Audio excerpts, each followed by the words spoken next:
Welcome to the WRAL Daily Download. I'm Grace Holland. The investigation into a deadly New Year's Day terrorist attack in New Orleans is revealing more and more details about the suspect. Police say Shamsuddin Jabbar was killed in a firefight with officers. He was an Army veteran from Texas who once served at Fort Liberty. It's not the only North Carolina connection. Over the last few days, WRAL interviewed two men from Raleigh who were on Bourbon Street when the attack happened. Here's Aaron Thomas's conversation with them from New Year's Day. So I see your name, Noah Preston, and where do you live? I live in Raleigh, North Carolina, but I go to school at University of North Carolina, Wilmington. Okay, very nice. And so you're currently in New Orleans at this point, I'm guessing, for New Year's celebrations. Yes, sir. That and the Georgia Notre Dame game. Okay, so tell us, when you get down there, who are you with, and what you all were looking forward to bring in the new year. So my friend David and I started at the Acme Oyster House. We heard it was really popular, something we'd had to do if we visited New Orleans. So we went there around 7 o'clock, and we ate some food. We went to Chicky Wawa where we saw Anders Osborne. That's about 2 miles or so down the road from the Strip. And then we came back and we walked Bourbon Street for a while. That was probably around 1:30 to 2 a.m. And we had gone over to the casino just to play, very short-lived, but went back over to Bourbon Street because we were trying to find something to eat. And that's when we happened to see all these cop cars rush out. People were running and screaming. We weren't really sure what was going on. We were just trying to get something to eat. And my friend David was taking videos and we were kind of chatting about it. But then, there's so much commotion in New Orleans. It's tough to tell with everything going on. And we just decided, to call it a night and go home. Then and there that this had been this drastic attack, or did you find out maybe you went to sleep and then you found out upon it? In the morning, I woke up and my friend David was saying, check out the news. There's been a terror attack over on Bourbon Street, and we were just there last night, and we had no idea. And then he shows me his phone, just the map of where we were at, literally 50 feet away from where it happened. I couldn't believe it. Frightening knowing that you and your friends could have very well been in the midst of the madness. Definitely. And it's still a little frightening, honestly, with the fact that the FBI's come in and there's bomb squads searching Bourbon Street, and a little hesitant about going to the game. We came down here just to enjoy New Year's Eve, jump into 2025, have a great time. But all this is happening now, and the commotion, it's been really hectic down here. Yeah, I can imagine. And then so when were you all supposed to leave? Was it supposed to be tomorrow? We're actually planning to leave Saturday. We just came down for about a 4-day trip. Okay. Yeah. And then so now knowing what we know about this attack and then the game, are you planning to ride this out, or do you plan on returning home any earlier? We'd like to ride it out. We've enjoyed New Orleans. We had a great time until this incident last night. It's our first time ever coming here. My friend David's from Czech Republic. He's barely seen America, so he's enjoying his time going around and traveling. So we're hoping to explore more, but again, it's a little frightening and it's intense. People are very emotional.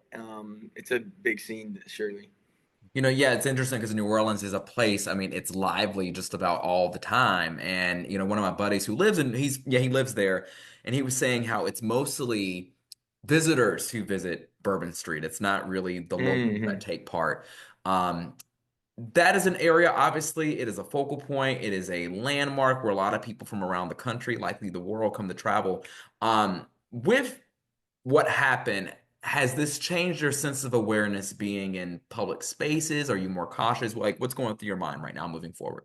I mean, certainly want to be more cautious, but you just usually trust that humans value other human life, and it's very sad to see that evil people do evil acts and against their own humanity. We're all in the same place, in the same striving forward to try to progress and better our lives and help our friends and family. And it's really sad when another human may take the lives of others for any certain instance. There's no reason that human life should ever be taken from somebody. Yeah, I'm so sorry you all had to endure that. Is there anything else that you'd like to add that we haven't asked you? No, sir. All I right. appreciate it. Is your friend beside you? Yes, sir. Okay. Hello there, friend. Are you David? Yes, I am David. Okay, what's your last name?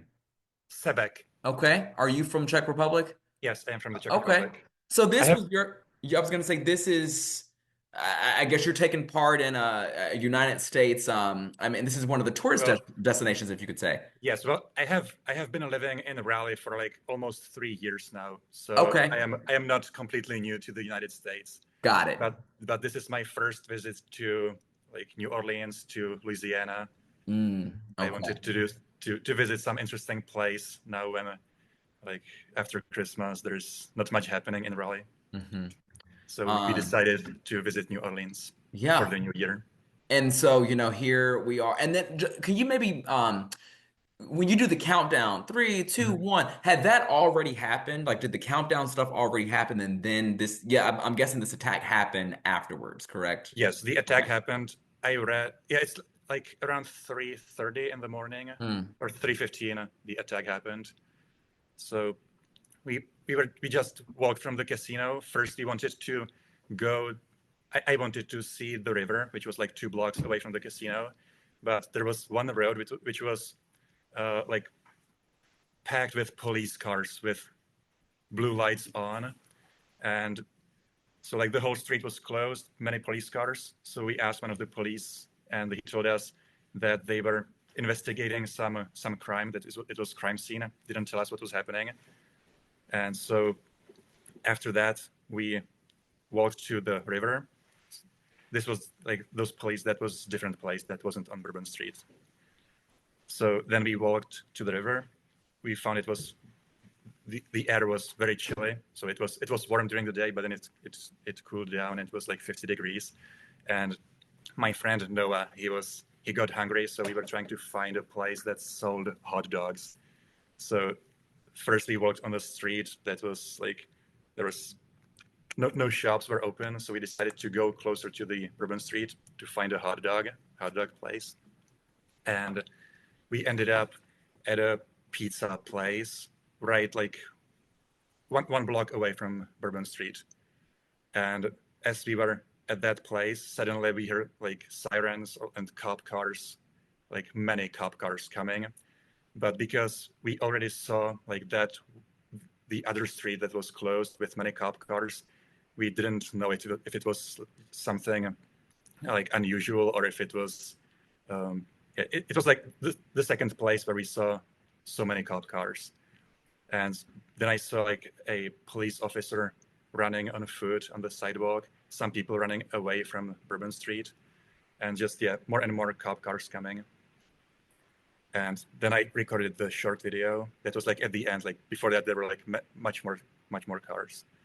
But Yeah. so we walked to our hotel, and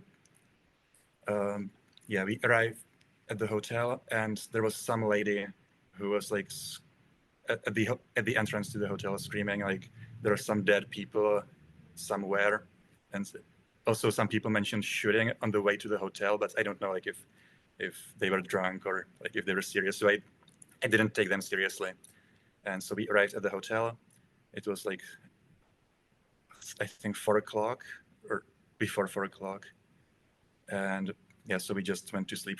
First, I was very curious to like know if there was anything happening. So like I wanted to go see what was happening, but then I decided to just go to bed and go to sleep because I tried to find if there were like any news on it or any police alerts online. I didn't find anything, so I thought it wasn't anything important. So we went to sleep, and in the morning I woke up and I checked the news, and there was this news that 10 people were killed. My And goodness. it's like literally like 1 block away from our hotel. Yeah, that's tough. It's jarring to, hear about it, but to be boots on the ground and witnessing something of that magnitude has to be Yeah. pretty So intense. so at the moment when the attack happened, like I didn't think it was anything serious. It was like we already saw police cars before that on the other street. So now we saw police cars again. There was like a high police presence like all evening.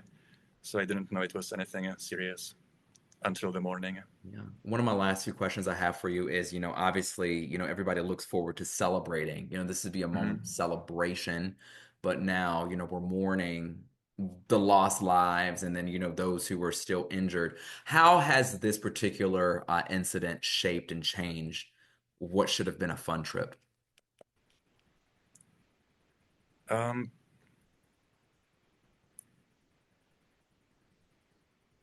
like I think like the trip is still fun, but in a very different way. Like it's very sad that that happened, and like we just arrived like yesterday. Yeah, we arrived here yesterday in the afternoon. Then I just went for a brief walk around the city. Then in the evening we went to the concert and also to Bourbon Street. But yeah, we just arrived yesterday, so I still want to see some of the city. Yeah. Yeah, no, I understand. Well, definitely, I hope you two are safe down there. We're going to take a quick break, and when we come back, Dan Haggerty checks back in with Noah Preston. Welcome back. Hours before the Sugar Bowl, we called Noah Preston back. We were curious about how the dynamic in New Orleans had changed since investigators announced that they now believe Jabbar acted alone and had reopened Bourbon Street. Here's that conversation from Thursday afternoon. Appreciate you making time, not just once, but a couple times to talk to us. Yes, sir. So we live in a world, obviously, where these sorts of things run through our heads when we're at busy environments, Bourbon Street, a packed crowd, anything like that. But being as close to it as you were, how are you feeling now, knowing what happened? Definitely blessed, but really shocked. I mean, I know that there's evil people out there that do evil things, and it's a sad reality that we live in at certain times. But, I still have faith. I think the American race and the human race is strong, and we all support each other, and, we stick together in these hard times.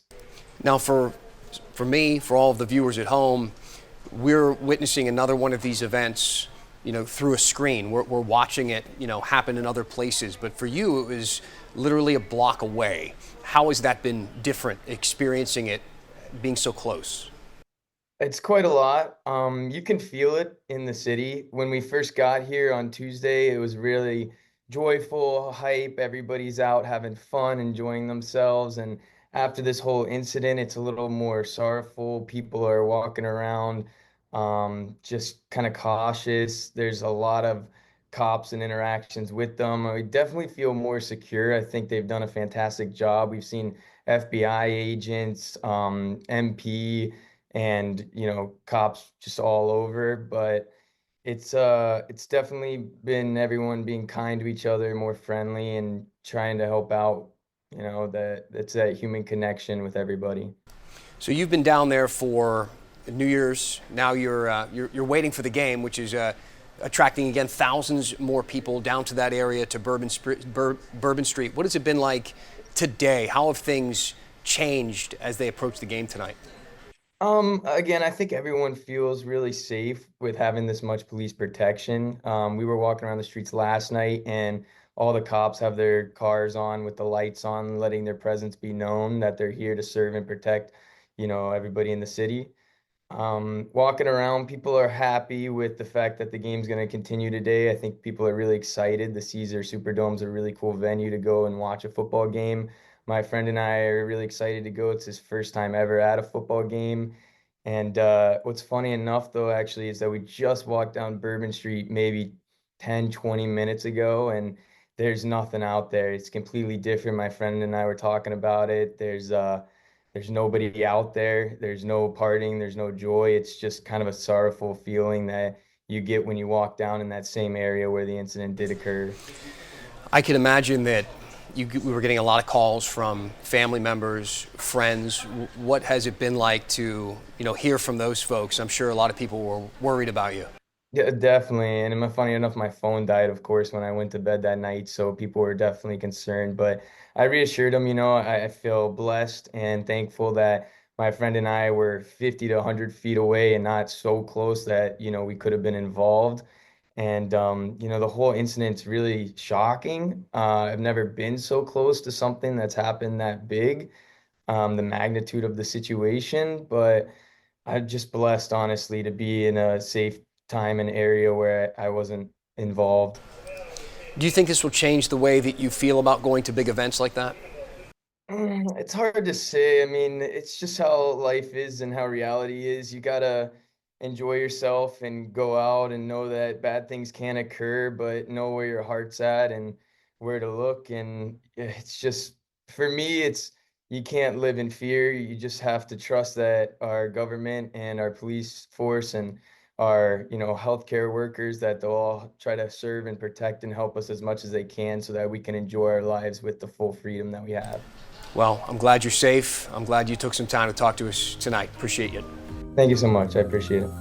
Thank you for listening to the WRAL Daily Download. Another great way to get WRAL news is the Morning Briefing newsletter. It's a daily email with Triangle news, events, and headlines to help you get ready for the day. Sign up at WRAL.com/newsletter.